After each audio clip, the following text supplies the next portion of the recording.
If you're looking to cut down a tree, there are some things you should know. First, confirm if your homeowners association and state laws allow you to remove the tree yourself, and if a permit is needed. In some cases, a professional may be necessary. If not, you should plan to have someone assist you on the job. Here's what you'll need to get started.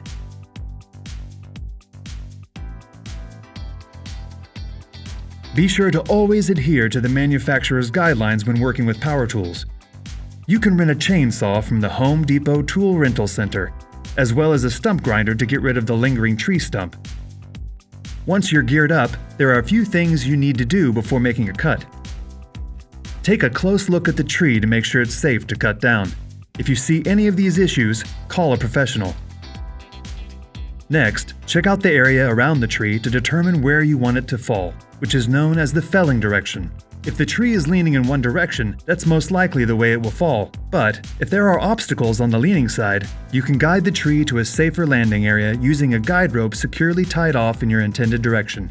Next, clear 2 escape routes for yourself on the opposite side of your felling direction. Mark where you want to make the cut with chalk beforehand, or score the tree with your chainsaw. Then create a notch on the side of the tree facing the direction you want the tree to fall. Make the top cut first at a 45-degree angle. Then try to meet it with the bottom cut.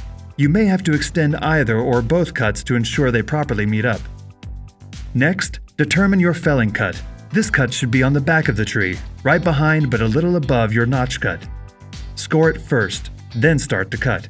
Once the tree begins falling, stop sawing and immediately use one of your escape routes. Cut off any branches, starting with the smallest first. To remove extremely large branches, cut 2/3 of the way through from the top, then cut up from the bottom until the limb falls. After all the branches are removed, saw the trunk and any larger limbs into manageable pieces of firewood. Just follow these steps to efficiently, effectively, and safely remove any unwanted trees from your yard. And thank you for shopping at the Home Depot.